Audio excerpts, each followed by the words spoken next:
All right, well, it's after 7 now, so we'll get going.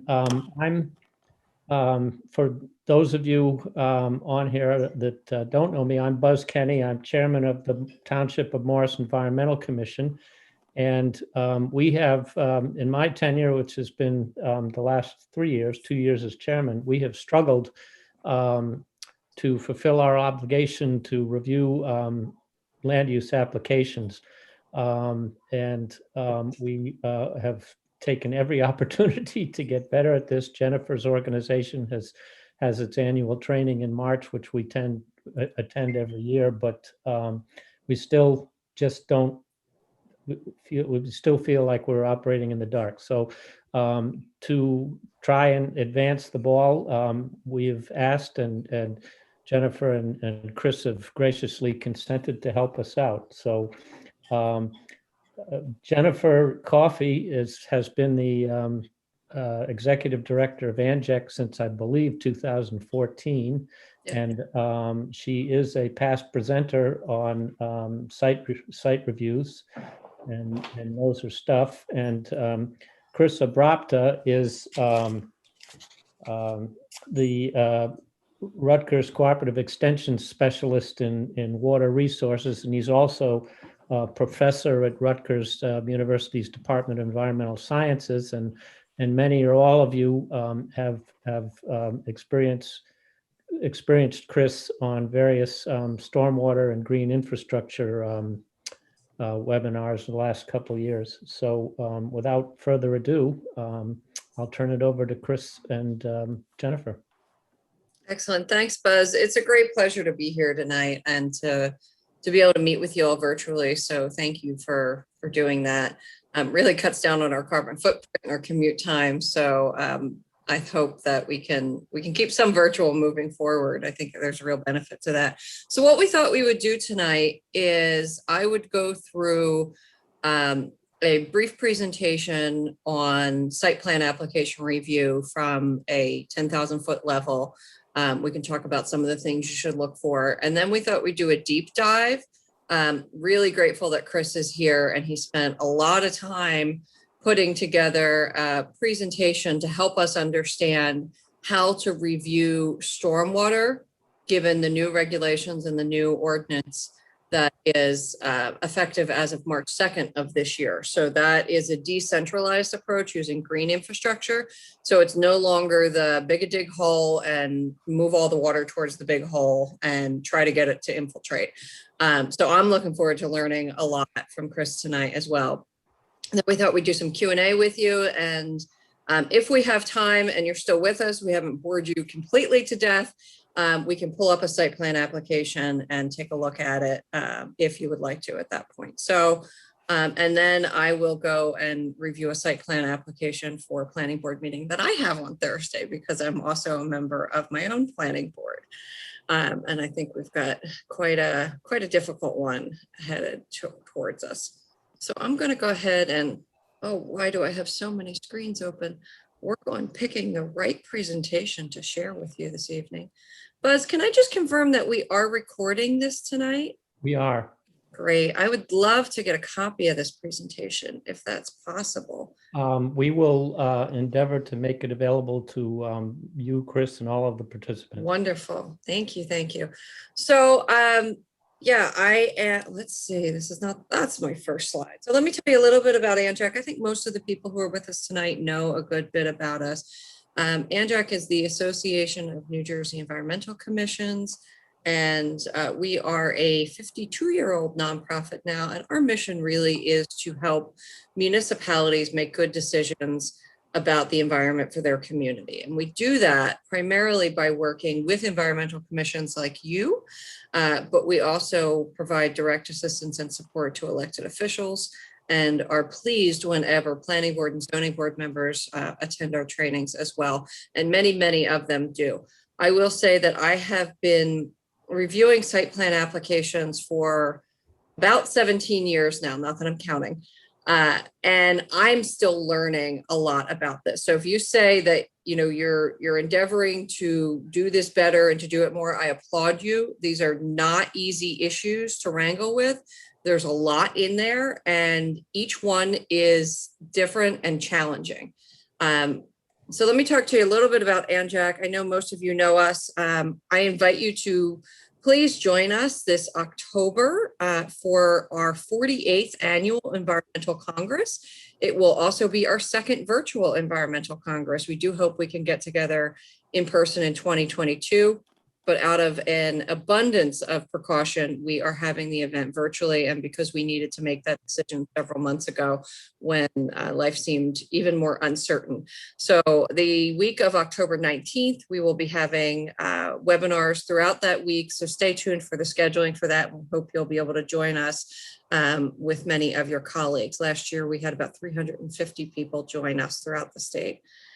As you know, ANJAC does a lot of work in Trenton. These are all pre-pandemic pictures, hence no masks. And we work to advocate for your concerns and your challenges that you're having at the local level, both at the State House and at the DEP. We have a variety of open space initiatives, including a small grant program. The deadline for that recently closed, but we endeavor to open that up every about February or March. So if you didn't apply this year, we encourage you to apply next year. Those are small grants, about $1,500 to communities to do open space improvements, community gardens, trail maintenance, invasive species removal, rain gardens, all kinds of good stuff. Here's some of the rain gardens we recently did in Phillipsburg. This is a 2020 picture, hence the masks. And so we're really pleased to partner with the DPW, the EC, and really pleased to have Chris Abrupta design these for us so that we know that they work and they will infiltrate water, and they've got native plants and they help pollinators and they do all that good stuff that we all like with multiple environmental benefits.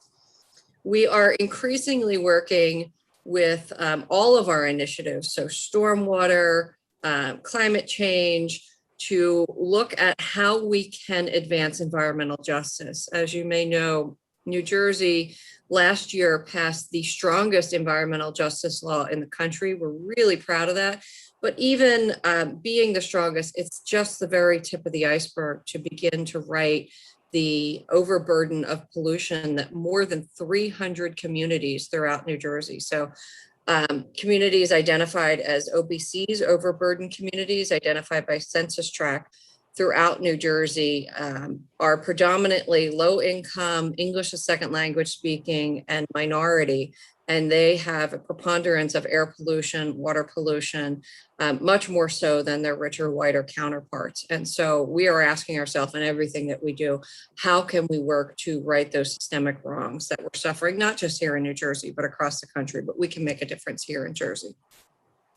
We are a part of more alliances than we can rightfully fit on one slide. So I just wanted to give you an idea of, if we don't have the answers for you at ANJAC, we certainly know where to go and find them and who to put you in touch with. So, please connect with us, ask us your wildest environmental questions. And if we can't answer them, then we will go ahead and connect you with somebody who likely can. The best email to use, because, oh Lordy, does my email come in faster than I can manage it, is info, INFO, at ANJAC, ANJEC.org. That's info@anjac.org. And that's staffed by multiple ANJAC personnel. And so they'll get you to where you need to be. So before we begin, Buzz, unless you have other questions or other directions, I thought we would use the chat, and we will try to answer your questions throughout. I'll do my best to talk and type at the same time. Always gets fun. We usually have extra ANJAC staff on, but we don't tonight. And there's that info@anjac.org. If we don't get to answer your questions tonight, feel free to email us there.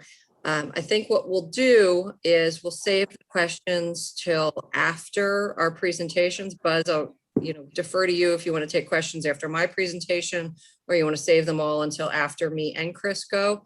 I love when we're in person to have that back and forth, but Zoom just requires different modes of operation. So, Let's wait till the end. Yep. okay, sounds good. And Jennifer, I apologize for interrupting. The chat feature on our webinars is disengaged. Not working today. Okay, well then Yeah, we won't I'm use sorry, I chat, did so not- you I can did go not ahead and activate ignore it. that. For most of our public meetings, we don't use the chat because of the OPMA matters. I'll see if there's a Perfect. way I can activate it. No worries. I don't want to violate that. We usually use chat on Anjac webinars, so that's why I have. But we No have to need raise- to. If anybody wants to raise a hand and ask a question, I can let them in at the appropriate time. Perfect. Sounds good. We'll do that at the end then. Okay, so I also want to remind you, and thank you, Buzz, for the plug. Every spring, we have our fundamentals for effective environmental commissioners, or what I affectionately call EC boot camp or EC spring training. And so this is an abbreviated version and really it's abbreviated in terms of my presentation and expanded in terms of Chris's because we got new stuff for you. It's our 4th workshop series that is on our YouTube channel. If you want to go ahead and check that out, you can see the presentations we gave in March, and we will do that again next March. So we bring out the whole show to you every year. So look for that in the spring. So Environmental Congress in the fall, in October, and spring training in the spring. And then of course, we've got webinars that we offer, and eventually we'll do in-person workshops again throughout the year on topics that we're hearing from ECs are important. So let's get into the meat of tonight. For site plan review, we've got, well, we already did introductions. We've got Chris and myself tonight. I want to talk a little bit about the logic here and the process. So most zoning boards and planning board attorneys, land use attorneys will tell you it's all about the master plan first and then the zoning. I like to back it up a little bit and say it's really about your ERI or your NRI. So your environmental resource inventory and your natural resource inventory. Those are going to tell you what you have in your town. So what kind of open spaces do you have? What kind of farmland? What kind of soils do you have? What kind of water courses, wetlands, et cetera, et cetera, et cetera. So Joni Mitchell taught us through song that you don't know what you've got till it's gone. So the idea here is to know what we've got so it doesn't go away. And by having an inventory of those resources that we keep up to date, that helps us in setting our zoning and in doing site plan application review. So I'm not exactly sure the last time Morris Township has updated your ERI or your NRI, but I encourage you to open that up, take a look at it, and also consider it by going through something. I think I have a slide later on as a resource, checking out Conservation Blueprint. And so you can Google that, Conservation Blueprint New Jersey. It's also called, I can't put it in the chat, Big Map 2. We'll get you those resources. We'll send that to Buzz because that's a compilation of many, many, many of the open source GIS databases that are available at the state level. So if you've got some older maps in your ERI or your NRI, there are some really great resources that you don't need GIS software for anymore to go and check out.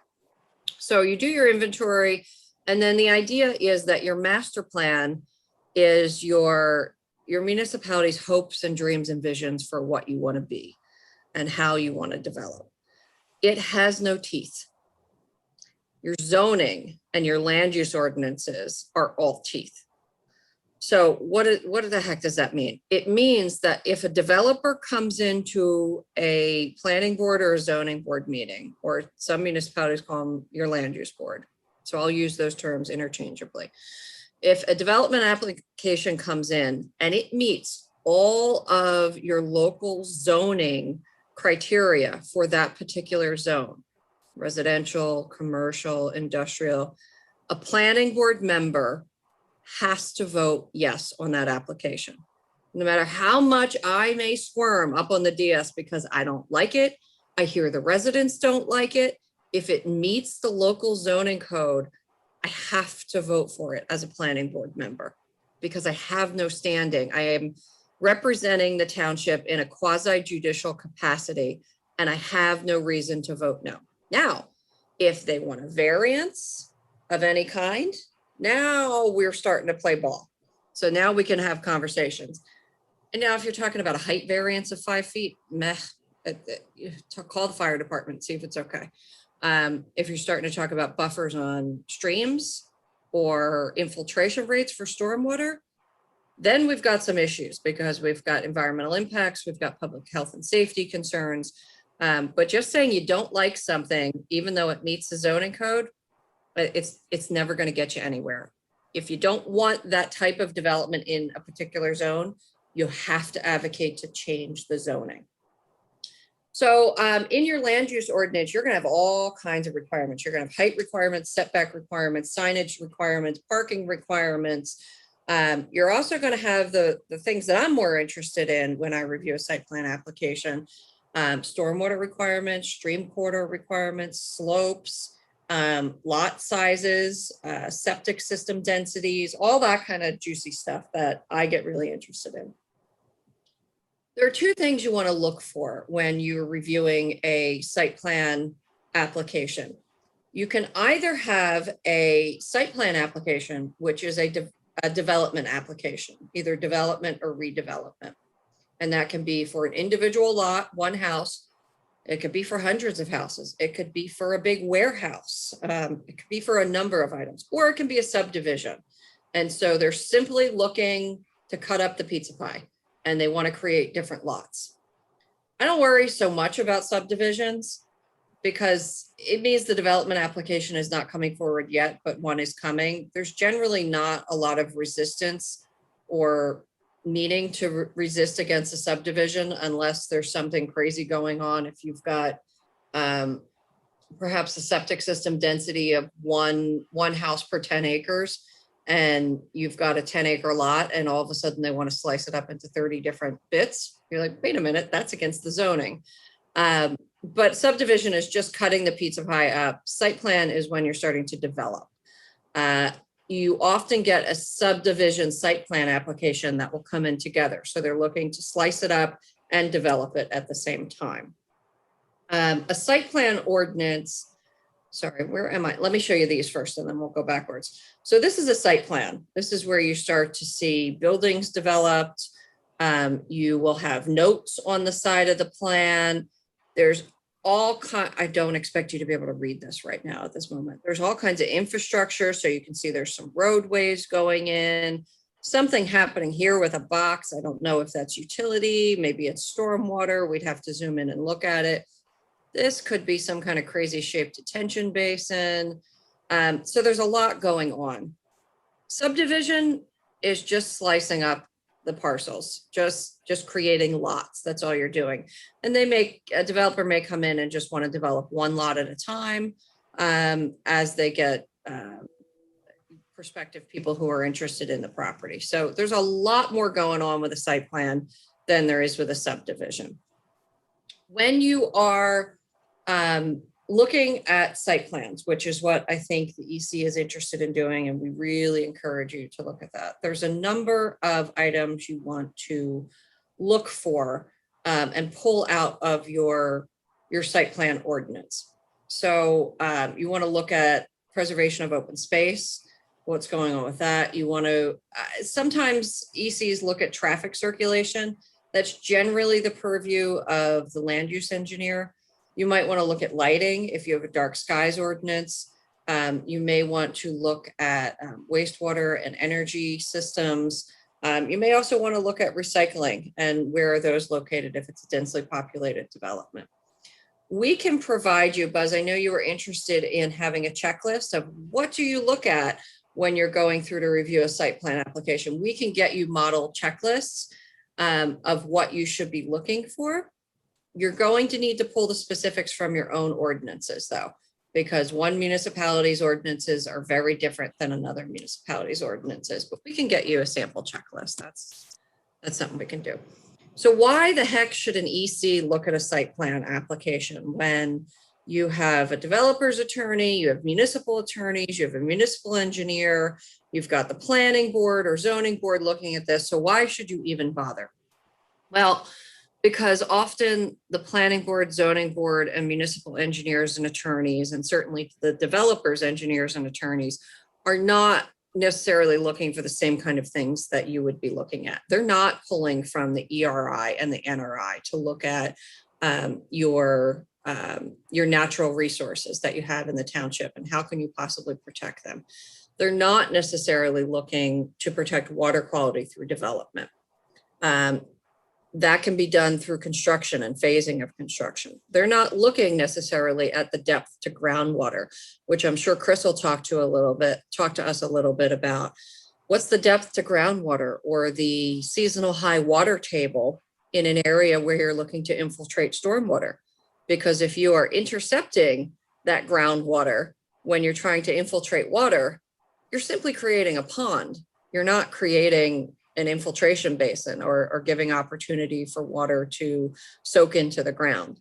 And almost every planning board meeting, I have the same question of, well, where did you do your test pits? Where are you looking for how high the groundwater is? And it inevitably is not where they're looking to infiltrate water. And that's a problem for me as a planning board member, but not other planning board members don't always ask those questions. So you as an EC can look for those elements in a plan. This is an application in North Jersey. This was Parsippany. And so this is one where the EC did submit some comments and they were not adhered to. So in this site, what happened was an entire forested area ended up being clear cut for some pretty intensive development. And because the whole area was clear cut all at once, and then we ended up in a rainy season, which for us in New Jersey is really more fall than spring, but fall and spring can bring some intense rains. They had these, and Chris may want to talk about this at some point, there's a little soil erosion fencing, and you can see exactly how it collapsed and got overrun by an enormous amount of water. So if this site had been phased more appropriately in terms of construction, you may not have had these kind of flooding issues that they experienced.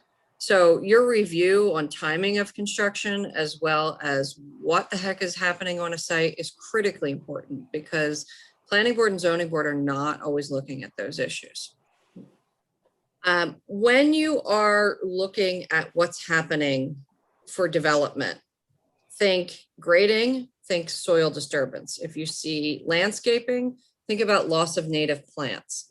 If you see road building, think about runoff. So you want to think about what the implications are of what is happening on a site. We too often see explanations in an environmental impact statement for a development that will say, yes, there are endangered species on site and they will move when we start to develop. We're pretty densely populated in New Jersey. There's not a lot of space to go. And so you want to think about, to the extent that you can, protecting large trees, protecting habitat, doing appropriate phasing of development if it's a large project. And so you're not just looking at what a development application is looking to construct, you're looking at what the impacts are and how can you mitigate for those impacts on natural resources in your community. Again, if the application complies with the local zoning, then the planning board and zoning board are going to have to vote yes for it. But if there are ways to mitigate the impacts, many developers are open to mitigating impacts because they ultimately want you to look favorably upon their application, and they're not looking to be completely unreasonable. This is a difficult one to do virtually, I'll just say, but some of the elements that you want to look for when you're reviewing an application is what kind of soils, and Chris can talk better about soils than I can. The extent of my geology is that water flows through sand better than rock. And so if you've got rock and you're looking to infiltrate water, you might have a problem. You want to look at something like the conservation blueprint mapping to pull up and see if there's any site contamination on or around the property and start to ask some questions about that. You don't have to have all the answers. You get to ask all the questions that you want. Andrea can help you answer questions, but so can a developer. You get to ask question upon question upon question. You do want to consider, and this is one of the challenges that we have in reviewing site plan application, but we encourage ECs to look at what's happening just off the map. So these applications do need to be reviewed on the merits of their individual site plan proposals, but you can look at what the impacts are off the map and suggest to the township that maybe there needs to be improvements in their zoning to prevent an onslaught of traffic or flooding, and to think about open space loss and farmland preservation. We're getting towards the end of my presentation and we're going to switch to Chris, but I want to talk a little bit about pre-applications. There are a couple of municipalities where they have either the developer come in directly to the Environmental Commission and present a concept plan. Developers are much more willing to change their plans if you get to them early. Once they have sunk tens of thousands, and in some cases hundreds of thousands of dollars into architectural plans, soil borings, putting together the maps, they've hired the attorney, they've hired the engineer, they're invested. And so asking them to make major changes once a plan is all but buttoned up is a really hard lift. If you get a developer in to do a pre-application meeting and come to the EC, or do something like Princeton have, they have a site plan application review board that has members of the planning board, the EC, the historic commission, the open space commission, to come in and talk about an application and concept. You can get a much better end product by talking about it early. So I highly, highly, highly encourage you to consider that approach. There are also some municipalities where, say, when Chris was chair of the EC, it really behooved a developer to come in early, because he's gonna ding you on your calculations if they're wrong on stormwater, and it's gonna cost them a whole lot of money down the road if they don't get it right the first time. So it's better for them to come in early, and so they realize the economic efficiencies of doing that. Once an application is deemed complete, the clock starts ticking. And so what happens is your municipal staff say, yep, we have all the parts that we need to consider this application complete. We have all the numbers of copies of papers, we have the electronic version, we have the stormwater plan, we got all that stuff. And so we're going to say that this is complete. That's when the clock freezes on all rules and regulations. So it's deemed complete. So even if the zoning changes on that site after that point, too bad, the application is already invested in the prior zoning. And then the planning board has a certain number of days, it has just flown out of my head, how many they are, to review the application and make a decision. If they fail to do so in that period of time, then there's an automatic approval. So I'm telling you this because it behooves you to have a good relationship with your land use secretary. That's how you're going to get copies of the plans as early as possible. And some of these are complicated and they take a little bit of time to review, like this one. Sorry, this is a zoning map. So you can see here for this particular town in Randolph, you have a zoning map for your town. There are different sections. There's villages, there's residential single family, there are rural areas. What's the difference between a rural area and a residential area? It's usually how you manage your wastewater. So when you flush your toilet, where does it go? Does it go to a septic system or does it go to a sewer? Rural areas can't be as dense because natural attenuation of the soils is, it's not as robust as sending it to a treatment plant and having it treated. So your density tends to change based on how you treat your wastewater. So get familiar with your zoning map. Sometimes zoning needs to be changed. If development's not happening in accordance with your master plan and how your town wants it to happen, then you may need to reconsider some zoning changes. Really quick on landscape plan, I do not know plants. So whenever I review an application, it really helps to have somebody on hand that does know plants. I can't keep the common names straight, let alone the Latin names. Forget about it. I'm not your person for it. So have somebody, know somebody who can look at this plant list on your landscape plan and go, oh, geez, why are we planting all these invasive species or these non-native species? They're not going to benefit any of our pollinator goals. This is where developers are often very welcoming to input, and they will change their plans based on your input for landscaping, because it doesn't really cost them a whole lot at this point in time to change this. You can also provide direction to them that you prefer to have native plants.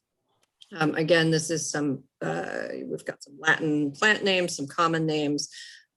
This is when I go to my virtual Rolodex and say, help. I'm not going to go through this eye test because we do have a sample for you later that we can go through. The idea here and the main point is it is not the developer's job to make it easy for you to understand these plants. I see Chris nodding a little bit. It's a puzzle. And so that's how I approach it. Okay, wow, there's a lot going on here. Let's figure this out. So I immediately start to see, I don't know if you can see my arrow, but there's these squiggly lines. So we've got topo lines. Those are topography lines. That's when I would zoom in or get my magnifying glass and say, okay, what direction is this land sloping? Where's the water running?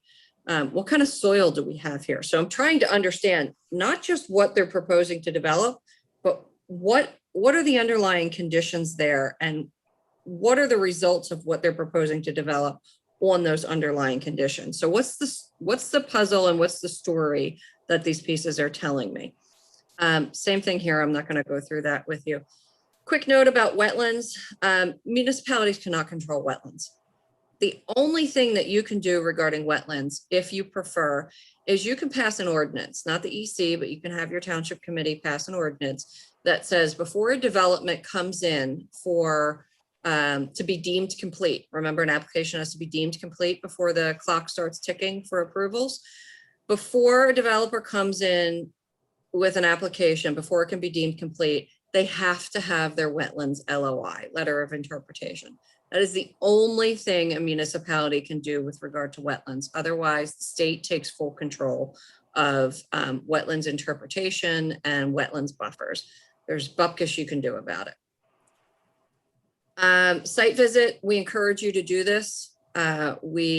It's getting safer now to be together, and it's definitely pretty safe, or we've been told it's pretty safe to be outside together now. So coordinate with your planning board secretary, notify the applicant. Don't just go stroll up and say, hi, I'm from the EC. I want to go look at your site. EC members have gotten in a whole bunch of trouble doing that. You cannot trespass on somebody's property, but you can arrange formally through the planning board secretary or your land use secretary to go and do a site visit. I have done a number of site visits, and I cannot tell you the number of dumps I have found on properties. Just garbage, trash, and commercial waste on properties, and have made those notations that business needs to be cleaned up before we can move forward. I have also found a number of tile drains on farmland to drain areas, and that kind of drainage can mask wetlands and mask streams. So you want to note those.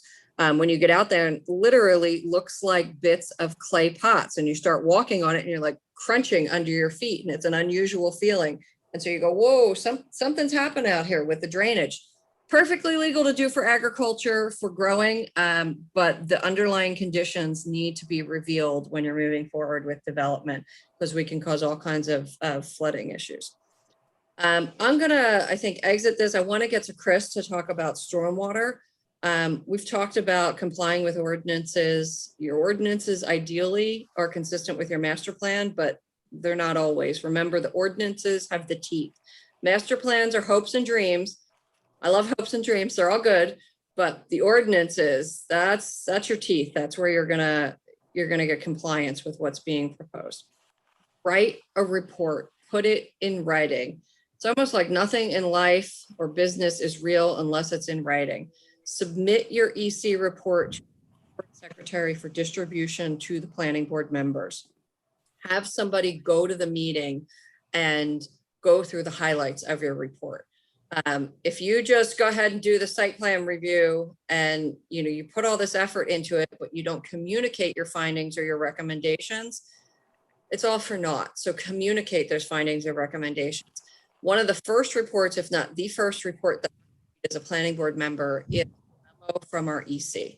And then I read the memos from our professional planner and engineer at the township. It's incredibly important to me because I know that those volunteers have put a lot of time in, and I want to see what they have to say.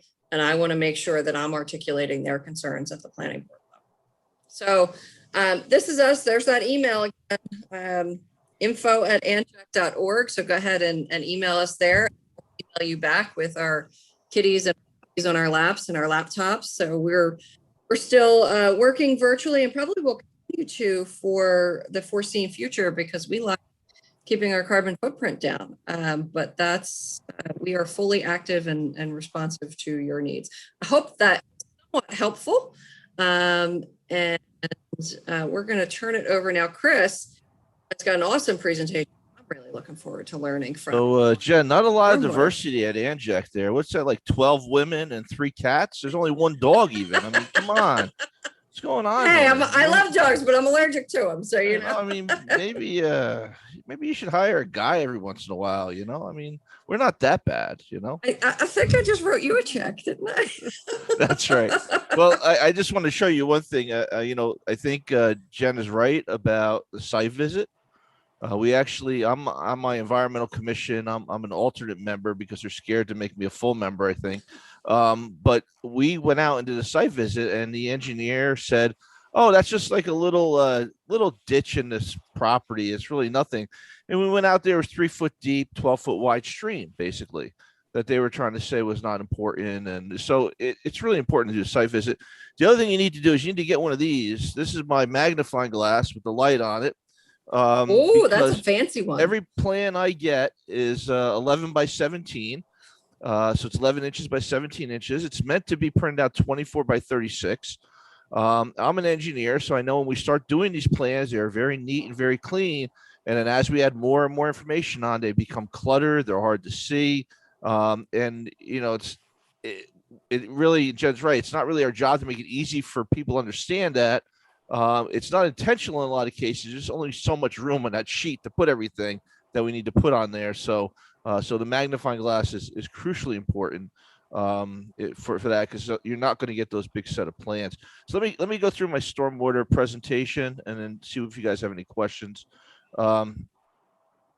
Okay, here. Can you see that? Is that okay? Yes, no, maybe? Yeah, it just went into presentation mode. There was a slight. Okay, good. Okay, good. Yep, we got it now. I'm with the Cooperative Extension Water Resources Program. Something I started about 19 years ago when I joined Rutgers. It seems just like yesterday. But our mission really is to help communities put in practical solutions, right? And really help them think about how they can make their towns more sustainable and give them the resources to do that. And one of the resources is making sure that you're holding the developers accountable. We're not against development per se. I mean, but we are against bad development. We want any development that goes into the communities to follow the regulations and comply, so we have minimal impact against the environment. So New Jersey DEP passed new stormwater regulations. Not much has changed as far as the requirements, except that you have to satisfy those stormwater requirements using green infrastructure. And this is their definition of green infrastructure: stormwater management measure that managed stormwater is close to its source, which is key, and treats stormwater runoff through infiltration into a subsoil, treats stormwater runoff through filtration by vegetation or soil, or stores stormwater runoff for reuse. So any system that satisfies one of these requirements is considered green infrastructure. Okay. So what does this mean? And what do we have to do? And Jen talked a little bit about major development. We'll go into that in a minute, but there's still really these general requirements for stormwater management. These haven't changed since 2004. we still have to maintain 100% of our annual average groundwater recharge. We still have to remove total suspended solids, which is this with sediment that's washing off the lands. That's the water quality piece. And we still have to manage the water quantity. We have to manage the peak flow from the 2, the 10, and 100-year storm. So these are things we had to do before this past March, and we had to do ever since 2004 when the regulations originally got updated. So the definition of major development really hasn't changed. It's still disturbing more than 1 acre of land, or adding more than 1/4 acre of impervious surface. Now they add a term called regulated motor vehicle surface, because originally you had to do something special for water quality for any water that's coming off an impervious surface. But New Jersey DEP always interpreted that, well, we just mean the impervious surfaces that motor vehicles are on, because that's where all the pollution is, which is completely untrue. But that's the theory that they're going behind with this, and they're gonna stick to it. So the first requirement that you have to satisfy is you have to recharge your groundwater. So if you have a 50-acre farm and 1 million gallons of rainwater a year was recharging and going back into the ground, when you're done building your townhouses or your single family homes or your warehouse, you still have to be recharging that 1 million gallons of stormwater back into the ground. You have to maintain an annual groundwater recharge. Okay. The other option is to recharge the difference between the pre-development and the post-development runoff for the 2-year storm. So the 2-year storm is about 3.3 inches of rain over 24 hours. So you calculate how much runoff would be coming off of that site before you develop, and you calculate how much would be coming off after, and you have to infiltrate the difference. Usually people use the first one, the 100% of your annual average groundwater recharge volume, because it often gives you a little bit less stormwater runoff that you have to manage than the second one. Okay. So, and we'll talk about this. There's 3 tables in the regulations that identify which green infrastructure practices you can use. So table 5.1 is the one we have to use for groundwater recharge. And I'll show you table 5.1 in a minute or two. Okay. So what's really important though, is that you have to achieve this with the practices that are identified, the green infrastructure practices identified in table 5.1, and you have to limit the amount of land that drains to these practices. So before, where you had a 50-acre subdivision draining to the big basin at the bottom of the hill, and you had sand in the bottom of the basin so it could recharge the groundwater, and so it would filter out the sediment, and then you would manage the 2, the 10, 100-year storm with that, the water quantity. You can't do that anymore. You have to manage the groundwater recharge and the total suspended solids or the water quality issues close to the source. So now that big infiltration basin has to be a small infiltration. That big sand filter has to be a small sand filter. That big bioretention system or rain garden has to be a small rain garden. And the most area that could drain to it is 2.5 acres. So if you have a 50-acre subdivision, you're going to have these practices scattered all over the entire site. Okay. The water quality performance standards stay the same. They haven't changed. You have to reduce at least 80% of your total suspended solids with green infrastructure.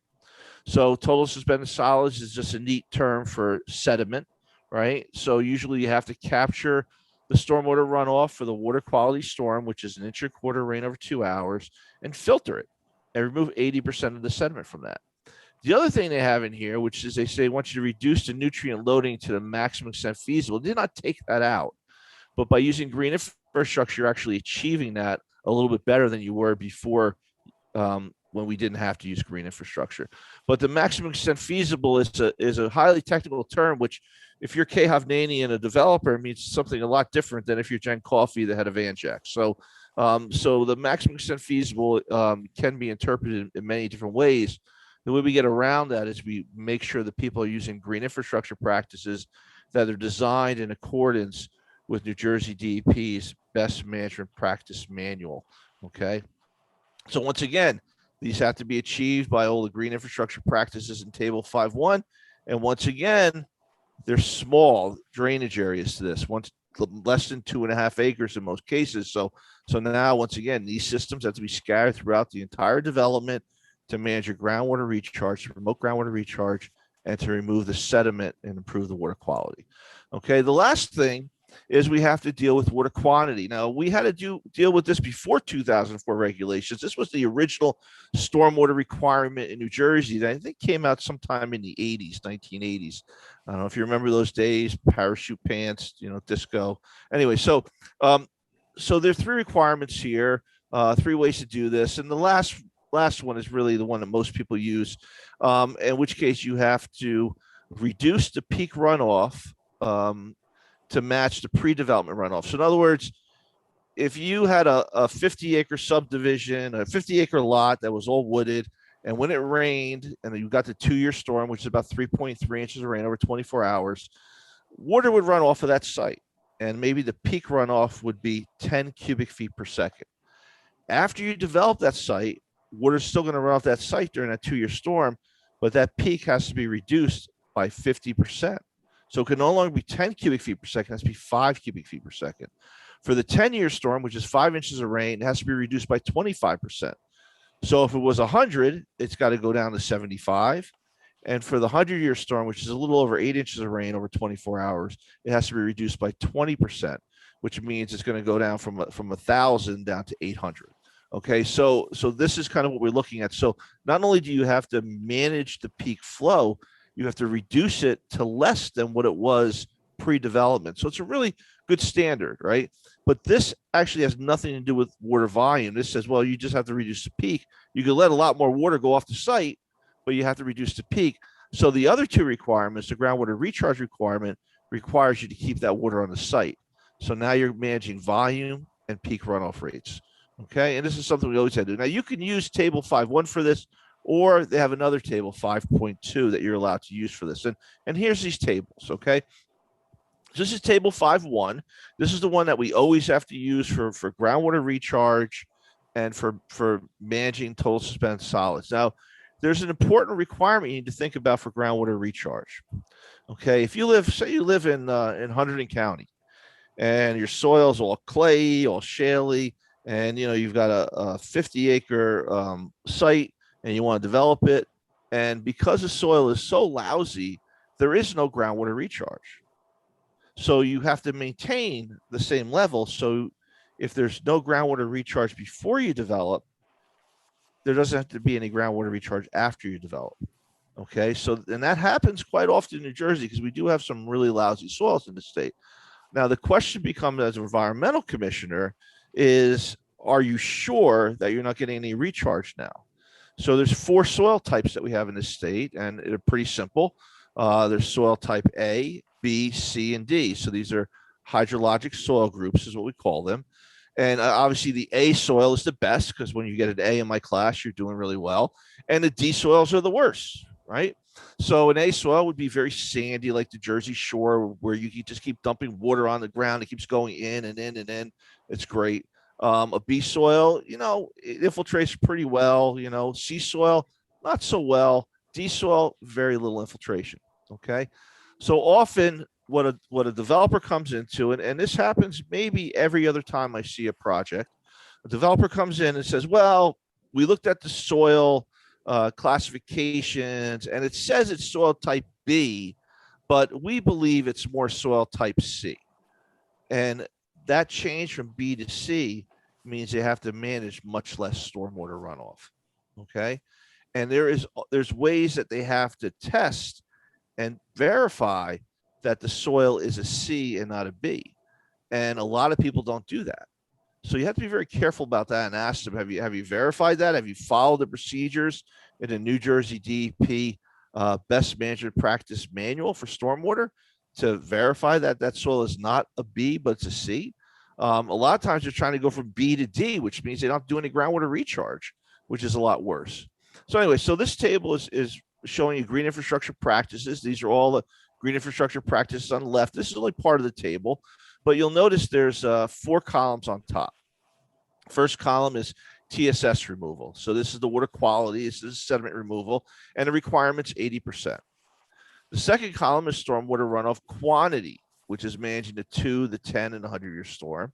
And the third column is groundwater recharge. You've got to maintain a 100% annual average groundwater recharge. The last column is depth to seasonal high water table, Because if you're going to recharge groundwater through any of these systems, the seasonal high water table has to be at least 2 feet below the bottom of your system. So if you dig out a big sand filter that's 8 feet deep, your seasonal high water table has to be at least 2 feet beneath that, so 10 feet below the surface, okay, for it to actually have some groundwater recharge. So if you look at these, well, if I wanted to put a cistern in, well, I don't get any TSS removal. I can manage the quantity of water. If I put a big enough tank in, I can manage those quantities, but I get no groundwater recharge because the cistern is just a plastic barrel that holds the water for me to reuse it later. So this really does nothing for the quality and the recharge requirements. And a dry well does nothing for the quality, but does do recharge because a dry well is basically a pit of stone underground that water can go in. But you really can't manage water quality with a dry well because you can't make it big enough. So it only allows you to do recharge. So all of these have problems, right? Some of them do quantity, some of them do recharge, and you can look through this whole system. Now, the rest of this table, this is the rest of table 1. Now, these are the better practices, right? So there's pervious paving system. So this is porous asphalt, pervious concrete, the permeable paver stones, where they have a stone layer underneath that surface. That surface is permeable. Water will pass right through the porous asphalt or the pervious concrete or through the cracks between the paving stones and get into the stone layer. And as it's moving through the stone layer, the water is getting cleaner and cleaner and cleaner, and it'll stay in that stone until it's allowed to infiltrate into the ground. So not only can you get your TSS removal, your sediment removal, because that stone is cleaning the water, just like a Brita filter on your faucet would be cleaning the water, but it's also getting quantity because you could make that stone layer really thick and hold lots of water, right? And you're getting groundwater recharge because you're holding the water, you're letting it seep back into the ground. But you're only getting groundwater recharge if the water table, the seasonal high water table, is 2 feet below the bottom of the system. If there's only 1 foot separation, they say no, they're not allowing you to have groundwater recharge. They want to make sure the water goes back in the ground. Now, seasonal high water table, how can we best define that? Well, there's different times a year where it's wetter in New Jersey, and sometimes the groundwater table rises and lowers. So what we often do is we dig a pit in the ground and we go down and we look at the changing color of the soils, and you can see there's a line where the soil gets to be very orangey in color, and that's called the modeling of the soil. And that's a way we can say, oh, the water table often gets to this level because it's changed the color of the soil. So that would be considered seasonal high water table. Even though the water level isn't there today on June 22nd, at some point in the year, it does get to be that high because we can see the changing in soil. So a lot of geotechnical engineers and geotechnical scientists can actually see that, and it's pretty obvious to them.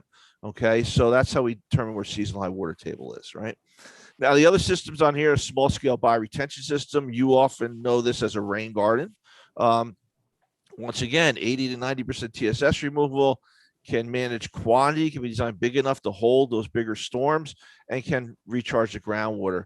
Small scale infiltration basin, small scale sand filter, same thing. So these become the 4 that you will expect to see on almost every plan that you're going to get submitted to you from new development, if they're trying to achieve all 3 of these requirements. Okay. Now the second table, so these are bigger systems. Okay, so what they're allowing you to do is like, well, you can use this one to satisfy all 3 requirements, the TSS and the groundwater recharge and the water quantity, but you may not be able to satisfy the water quantity with these smaller systems because you're scattering 20 of them throughout the entire development. So you may want to have a bigger system at the bottom of the hill to maybe manage the 2, the 10, and the 100-year peak runoff rate. So even if you do that, they still want you to use green infrastructure, and these are the practices that they will allow you to use. So once again, they still do get the TSS removal and the recharge, but they're really focused on quantity. So these are the systems that you would use to manage that 2-year storm, 3.3 inches of rain over 24 hours, that 10-year storm, 5.2 inches of rain over 24 hours, and the 100-year storm, about 8.3 inches of rain over 24 hours. Now, keep in mind, those storm totals are different in every county in New Jersey. So we'd have to look up what's going on in Morris County to see exactly what your numbers are. Okay. But so you can see these systems are very, very good. They work very well. But ideally, we'd love to be able to manage them closer to the source and not have to put any bigger systems on the site. Now, finally, you have this table 3. If you can't use green infrastructure for some reason, and they allow you to, with a waiver and a variance, use the things in this table. So you're back to your detention basins, you're back to your blue roofs, you're back to your pre-manufactured treatment devices, although some of these pre-manufactured treatment devices can be used for water quality also to remove the sediment. So these become the systems that we're accustomed to. We've been seeing these since 2004, and we can go back to using these, but they need a waiver or variance to do that, which often requires them to do a stormwater mitigation project. So you should not be seeing any more extended detention basins throughout New Jersey. Okay, so let's go back to the scenario where we need to recharge groundwater and reduce TSS. We need to do both of these, right? So when we need to do both of these, we have these 4 systems that I pointed out: pervious pavement systems, small scale bioretention, small scale infiltration basins, small scale sand filter. So the term small scale is in front of that because the drainage area of these systems cannot exceed 2.5 acres. So if you're on the Environmental Commission and you see a bunch of bioretention systems or rain gardens on the site, and you're going to say, okay, what's the drainage area to each one of these rain gardens? Is it greater than 2.5 acres? If it is, you're in violation of the stormwater regulations. You have to go back and fix that. Okay. Now, pervious pavements are a great system. It's porous asphalt shown here. The asphalt doesn't have the fine material in it. It's very coarse. Water passes right through it. And here it's just put in the parking spaces, a little softer than regular pavement.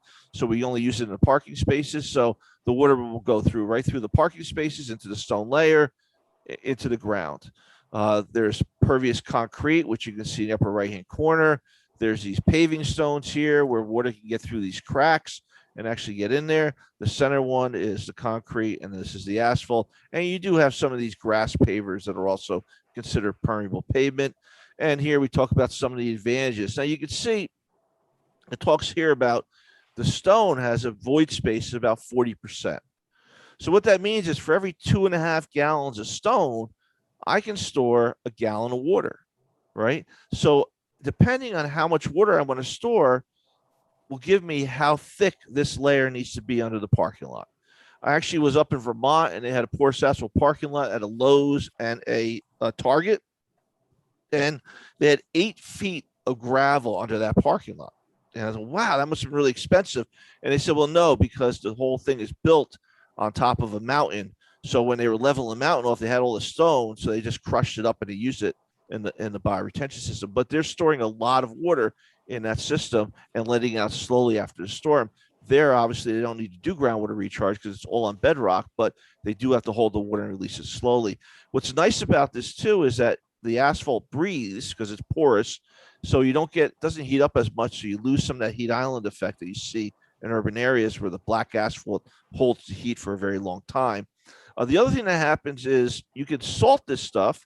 You can't put any of that grit on it, but you can salt it.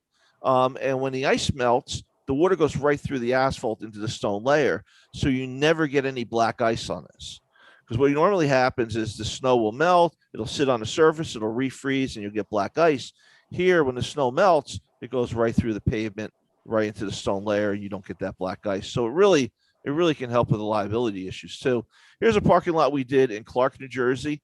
You can see the cartway where the cars drives in, regular asphalt. Water runs off of that onto these parking spaces. It's a beautiful system, works very well.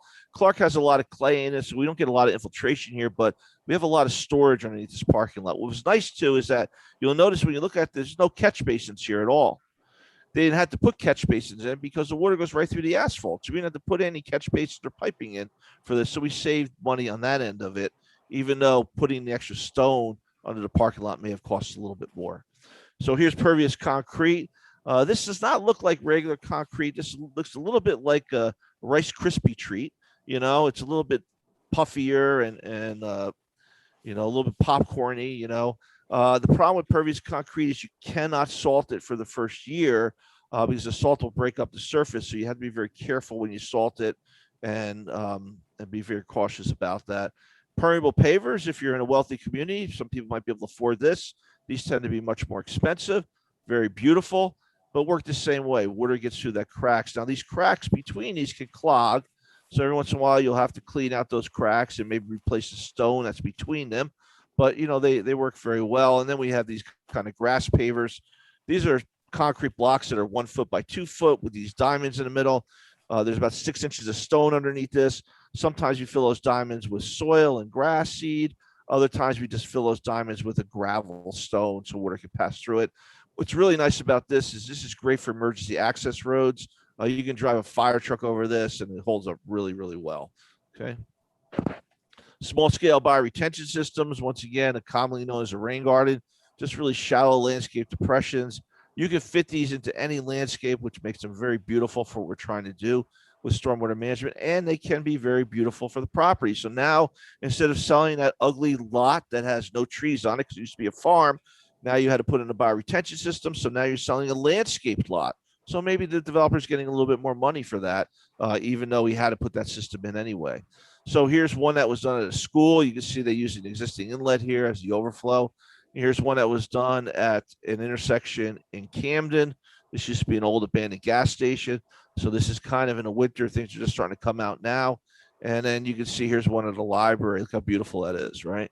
So you have a beautiful river birch in here, and you have all these pollinator plants. And this is managing all the runoff from this parking lot and doing a really good job of it. The small scale infiltration basins kind of look like this.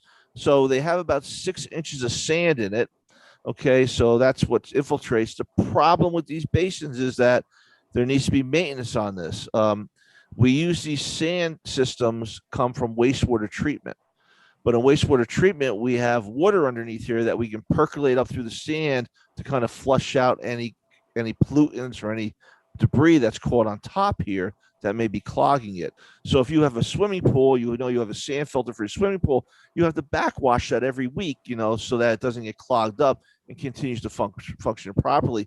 There's no way to backwash this. You don't really have any water here. So you have to actually go in here and physically and mechanically loosen up the soil. So either with a rototiller or some sort of tractor to kind of loosen all that up. And you want to be careful. You don't want to drive on it with any heavy equipment, because you can compact it and you could ruin its ability to infiltrate. Here they're showing it is an infiltration system. You can see there's 2 feet below the bottom of the system and a seasonal high water table, right? So that's really important. Here it is in a plan view. So you can see now this is able to design or hold bigger storms, right? Because the bottom section here, this green piece here, is where we hold the water quality storm. So we infiltrate that. And then when we get more rain, it expands outward. You can probably see it here a little bit better. So you see the water quality storm goes up to this level, the 2-year storm to this level, 10-year storm to this level, 100-year storm to this level. So this is actually managing water quantity, water quality, and groundwater recharge, because this infiltration basin gets 80% total suspended solids removal. So sand filter is very similar. Sand filter often has a layer of grass on top of it, right? And you can see here it's designed. It's got a stone layer underneath it, sand on top. Water goes through the grass, gets into the sand, and goes into the ground. This grass layer tends to protect this sand from clogging up, you know, so it's nice. Here you have actually a pre-bay to a forebay where water comes in, sediment can settle out here, and then this will fill up, go into this pipe, and go out into this sand filter. So you're getting much cleaner water in here so it doesn't clog, and you're capturing all the sediment here. So this section here has to be cleaned out, you know, every few months maybe, right? And you can see another plan view here. And then here they actually put a perforated pipe in the bottom because it wouldn't infiltrate. Whenever we have a perforated pipe in, a perforated pipe is just a plastic PVC pipe with holes drilled in it. And those holes are at the bottom of the pipe. It's surrounded by stone, a clean stone. So water passes through the grass, through the sand, goes into the stone, goes into the pipe, and gets taken away later. So there is no infiltration for this system. So if you're on the Environmental Commission and they show you they have a sand filter, is what they're going to use to manage their stormwater, and they're required to do groundwater recharge, the first question is, does your sand filter have an underdrain in it? Because if it has an underdrain in it, then you're not going to get any groundwater recharge, and it's not going to work the way it's supposed to be, right? So it's very important, okay? So say you just need to remove the sediment. You know, we're in lousy soils. We only do groundwater recharge. Well, there's another option that we think of, and it's these manufactured treatment devices. But once again, we have to go to New Jersey DP's website and see which ones have been certified. These things are like used cars, right? A guy will come in and say, oh, I invented this swirly device. Water comes in, swirls around, comes out clean. It'll remove 95% of the sediment. So, well, that's great, but we make sure they're certified. We check their data, their lab results, and we evaluate them, and then we give them a removal rating. So all these in this table have been certified to remove 80% of the sediment. All these in this table are green infrastructure manufactured treatment devices because they have the components that define green infrastructure. You can see some of them here. So here, using soil and plant material to filter the water, right? And that's kind of the main thing. You can see all these different systems. The issue with these, they're very expensive, right? So a lot of developers don't want to use these, but when they're stuck, they're putting these in. The other thing is that water passes through these so quickly, you have to be very careful that these vegetation actually lives.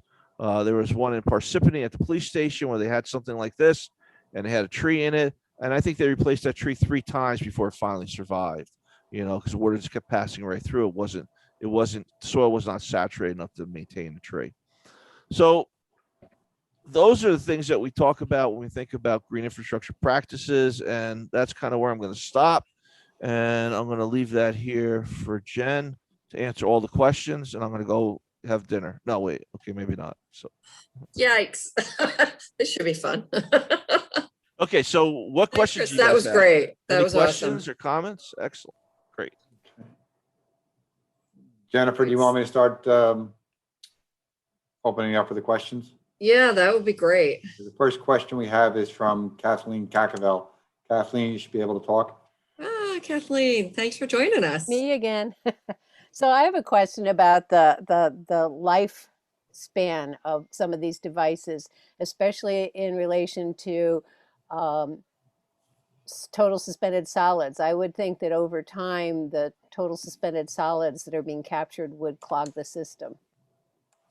Yeah, so for Chris. bioretention system, we've seen these around for 25, 30 years, and they're still functioning the way they were designed. They're still infiltrating at the rate they were designed. What's interesting about the porous pavement, they actually have in Edison, the United States Environmental Protection Agency has a lab of research and development, and they have porous asphalt, pervious concrete, and permeable pavers in their parking lot where they park every day. And they've had that there for at least 8 years, maybe even 10 years now. And they've done no maintenance to it. Now, you're supposed to vacuum these out twice a year and use this vacuum. You suck it out. You could even use one of those vacuums that have the water jets in it. And think about it like a Stanley steam cleaner that you would use on your carpet, where it shoots water in and pulls the dirt out. So they use some of that on these systems, but they haven't done any of that in Edison because they wanted to see how long this lasted. And it still infiltrates at the same rate now as it did when they built it. There's some spots along the edges that are a little bit clogged. And you can see kind of where those spots become clogged is those are the spots that start to stain. So if you have an area of the porous asphalt that's starting to stain, you know, water's been sitting there for a while and it's probably clogged. And you have to go back and kind of clean that out and take care of it. What's interesting about this, though, is, Kathleen, porous asphalt, water passes through that surface at 1,000 inches per hour. That's how coarse it is. So, and then the only thing slowing it down is not even the stone underneath it, but the soil underneath the stone is really what kind of controls how fast the water gets into the ground. So if we get a storm that's more than 1,000 inches per hour, I tell people often we should be putting animals on an ark 2 by 2 because we're in big trouble, you know. So more to worry about than the asphalt failing. So these systems will last just as long as pretty much any other system. That detention basin that they put in the 80s is lasting very, very long, but it's a hole in the ground that holds water and lets it out slowly. It has no ecological benefit, doesn't infiltrate, doesn't look very attractive, doesn't provide any habitat, and really doesn't remove a lot of sediment, because if it did, after 30 years, it would be filled with sediment, and it's not. You know, so that's part of the issue. So these things, you have to go out, like the bioretention, you actually clean them out every couple of years. and clean out the sediment, clean out the mulch, put in new mulch. So you are taking care of this. There's maintenance required, but there's maintenance required with anything. I think that last point is really important, Chris, because that's pushback that we get from these, newfangled environmental ways of doing things that mimic the way has been doing them for billions of years, is that there is maintenance with everything. So you want to keep an eye out, even in your bioretention systems, your rain gardens. Whether it's a rain garden or a bioretention depends on who Chris is selling it to. So, Well, and it's funny, Jen, because people think, oh, well, maintenance, but these are the same guys who every year they go rent the aerator and they aerate their lawn, or they dethatch their lawn, they fertilize their lawn a few times a year. So they're doing that maintenance every year on their own property. And what would make you think that you wouldn't need to do that in these other systems? And the problem with these detention basins is no one's doing maintenance. They go and they mow it, and then the grass clippings get caught in front of the outlet.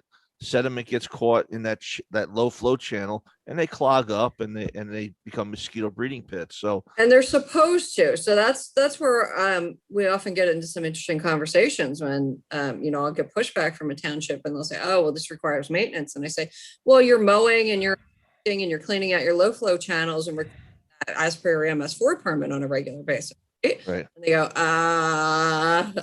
you're supposed to be doing that anyway.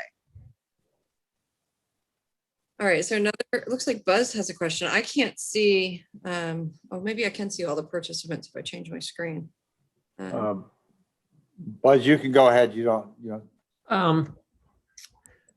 I have done a couple of reviews with green infrastructure, and one of my comments is that the developer should be required to sign some kind of long-term maintenance agreement, but I have no idea what is reasonable in terms of long-term.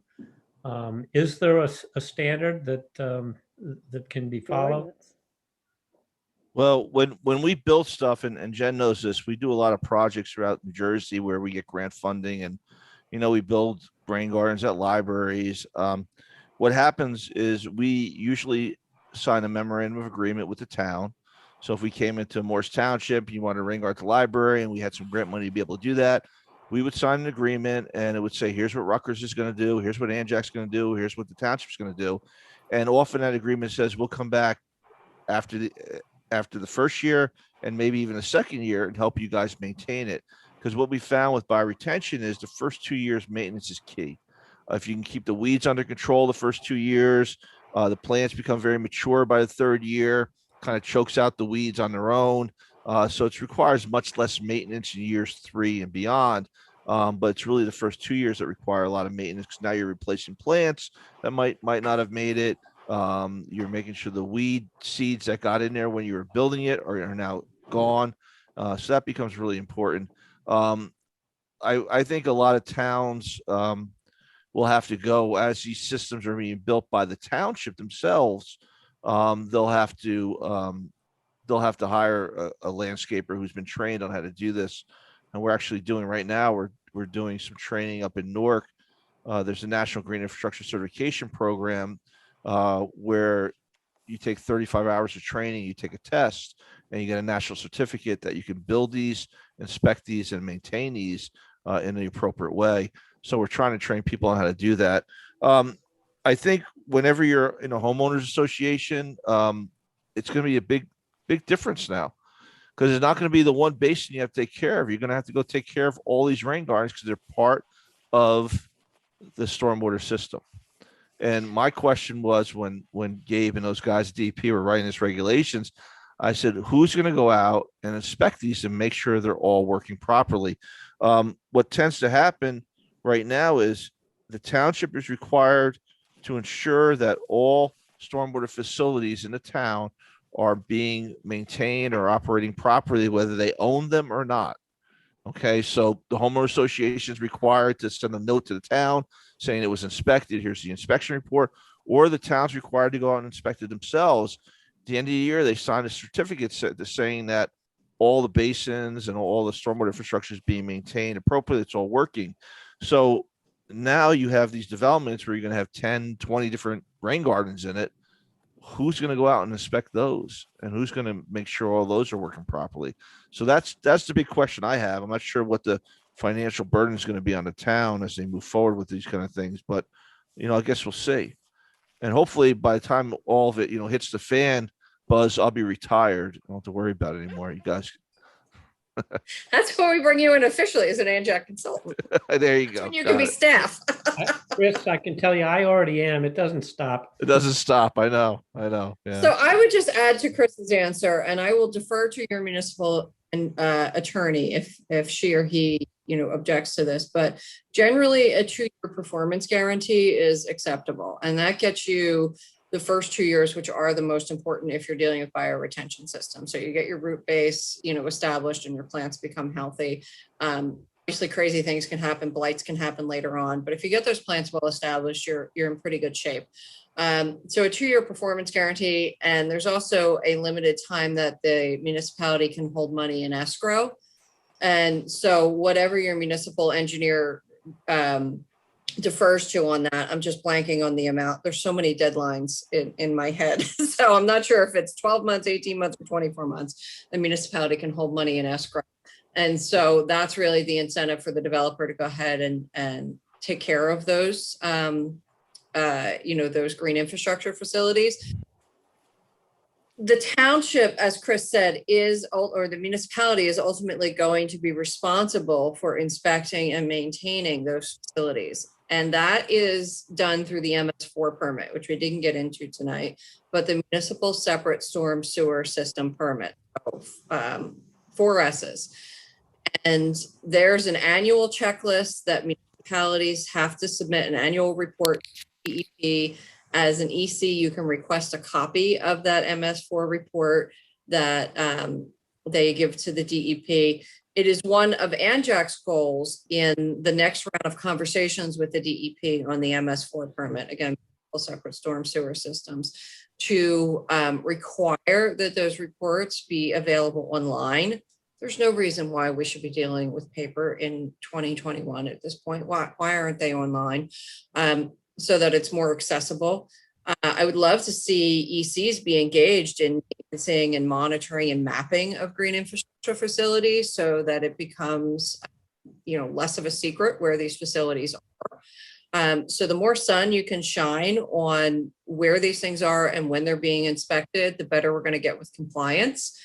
Some people who don't want to comply, and the challenge, not just for nefarious reasons, it's hard to keep up with all this stuff. It's one thing if you're a small municipality, but if you're a big municipality, there's a lot to keep track of. But the importance of keeping track of maintenance, monitoring, and mapping to make sure that these facilities are working the way that they should means all the difference to our businesses and our homeowners when it comes to flooding out or not. So there are real world implications. We're not just trying to be a pain in the tuchus here with, you've got to map, you've got to monitor, you've got to maintenance these facilities. It means economic viability for your municipality, for homeowners, for businesses. It means clean water. It means healthy habitat. So there are real world complications, kind of stuff that, was administratively, I'll admit, difficult to keep track of it. But given GIS and the availability of technology now, it's a whole lot less hard than it used to be. Well, I'm just a little disturbed. First, ANJAC bans plastic bags. Now you're trying to ban paper reports. I mean, I don't know. I don't know where we're going from here. But no. But the other thing to think about too, as an environmental commission, is whenever one question I always ask is, I didn't see the maintenance plan for these stormwater facilities, in my review package. I'd like to see that and understand where that is. So they're supposed to provide a maintenance plan that tells who's in charge of maintenance and also gives an estimate of what the cost is for the annual maintenance. Because if you use some of these manufactured treatment devices, some of these have filters in them and moving parts that have to be replaced every year. And if you're a homeowner association who's taking this over, not realizing, oh my God, I got to spend $5,000 or $10,000 a year to replace all these filters. That's a lot of money. And often they'll get neglected and not do that, so that's really, really important that you make sure that those plans are submitted and that the people who are taking care of that actually have copies of those plans. So what else we have? All right. The next question is for CC Kent. CC, you're unmuted. You can go. Good. Chris, can you talk a little bit more about the DEP charts 1, 2, and 3 and how that data is collected and presented? And is it something that is handed over to the environmental commissions and or the planning people? You know, there's a lot of information there, tremendous amount of data. Yeah. No, Cece, I really can't talk about that. No, I'm just teasing. What tends to happen is there will be a stormwater engineer's report that gets done whenever you do these practices, and usually that report's, it's usually about 5 to 10 pages of text and about 80 pages of graphs and figures that nobody understands unless you've got an advanced degree in engineering. But it's important to kind of go through that text. That text will actually tell you what practices are being used, and it should be broken down in an easy to understand format where here's our water quality requirement, here's how we're satisfying it. Here's our groundwater recharge requirement, here's how we're satisfying it. Here's our water quantity requirement for the 2 to 100 year storm. Here's how we're satisfying it. So that's the section I read, and usually, CC, it's just the first 2 pages you have to read, that introduction. And if I see anything in it I think is not right, I'm like, wait a minute, you're using a detention basin, you're not allowed to do that. That's when my question comes into play. So what's supposed to happen is for the quality, the water quality and the groundwater recharge, they're supposed to be using green infrastructure practices from that table 1. So if they say, here's how we're doing a groundwater recharge, we're maintaining 100% average groundwater recharge, we're using a small scale bioretention, we're using pervious pavement, we're using a cistern. Wait a minute, cistern doesn't recharge. How are you using that? So that's where the red flags come in. So I really like that table because it shows you, it's very simple. It's yes or no. And some of them have like a depth of water table. So that's a big issue that I didn't really talk too much about either. One of the things that we always look at is where each one of these practices is being installed, there needs to be 2 tests done there. So there actually have to be 2 soil log tests done in each location. So if you're building a little rain garden, they still have to have tests done right there where the rain garden is. Often they're trying to do tests outside that. So what the regulations basically say, and this is in the Best Management Practice Manual, I think it's chapter 12, it says that you can have a groundwater testing pit within 25 feet of your system, which is fine. I think that's reasonable. But when you have 20 systems, you got to have these things scattered everywhere. So you really need to make sure that they're close to where the system is, if not directly in the system. Now I understand sometimes you do it and realize later on, oh shoot, I got to move the building a little bit this way and the pond a little bit this way. And you may have to go back and do another test, or maybe you can get away with it's 25 feet close enough, So that's the other piece of that you have to worry about. So really that stormwater report's pretty crucial. In my environmental commission, I think I'm like the only one who gets that. I mean, there's maybe 2 or 3 of us who get that report, and they expect me to read it and kind of report back to them because I'm the stormwater expert. And now the developers know I'm on the commission, so it's pretty easy. I don't really even have to show up anymore because they don't try to pull the wool over our eyes anymore because they're worried I might show up. So they really do a very good job of it. But that's a pretty crucial document to review. And if you don't get it, you should be asking for it as the environmental commission. You want the stormwater engineer's report. Okay. Thank you. Yeah, and I'm not an engineer, and I'm not going to be able to read those calculations and understand them. I have to meet that goal in life. So I go to Chris, oh God, help me. But I can look for things like, where is that test pit? And is it somewhere near or in that stormwater basin or now green infrastructure facility? I mean, one of my favorite frustrations is, we've got this large site, 50-acre site, and they'll do a test pit somewhere up in the northwest corner, and down east corner is where we've got the stormwater basin. And I'm going, well, how the heck do you know that you're not intercepting seasonal high water table at that point? And they're Well, like, then it gets worse, Jen, because then they want approval for the project. They say, "Oh, we'll give us we'll take tentative care of it approval. later. Tentative approval. We'll test it later." I'm like, no, you I'm gotta like, test later it now." doesn't work for me. If you want me to vote on this now, the answer is no, because I Right. need some data to show Right. that you're not making a pond. Yeah, that's right. It's That's gonna be a right. problem for me. Yeah. And I get often, don't worry about it. And then when there's a hun thrown in there or a sweetie, then I'm like, oh, Yeah. wait. I hate when they do that to me. Don't worry about it, hon. When they do that to me, when they start hunting me, that's when I know there's problem. Yeah. Thank you.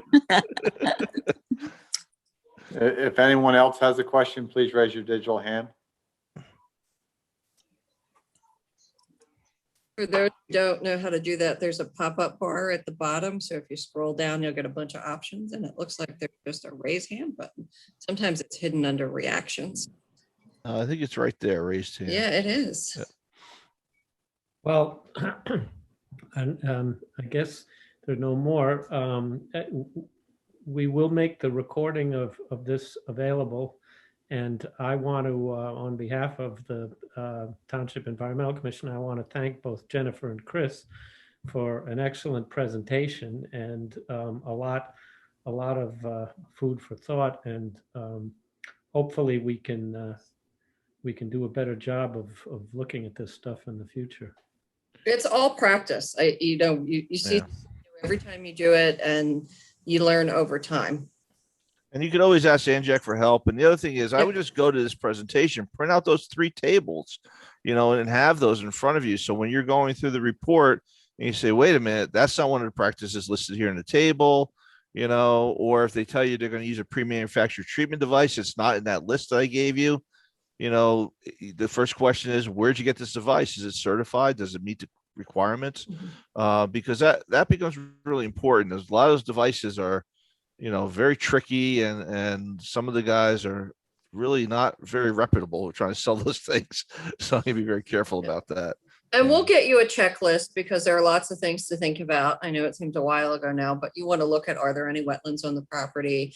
Are there any streams? What are the stream buffers? Are there any steep slopes? So all that kind of goodness. So we'll get you a checklist of the things that you want to scroll down and look at. And I would say, if we were in person, we're rolling out site plans right now. One of the most important things to do is to read the notes on the site plan. So on the cover sheet and the individual pages, that's your tip sheet as to what they're trying to do, or if they're asking for any exceptions, which are often called variances or waivers. And that's where a planning board or a zoning board member can say no, or say, we'll consider that, but we also want something else. So that's kind of where your negotiation and your bargaining comes in.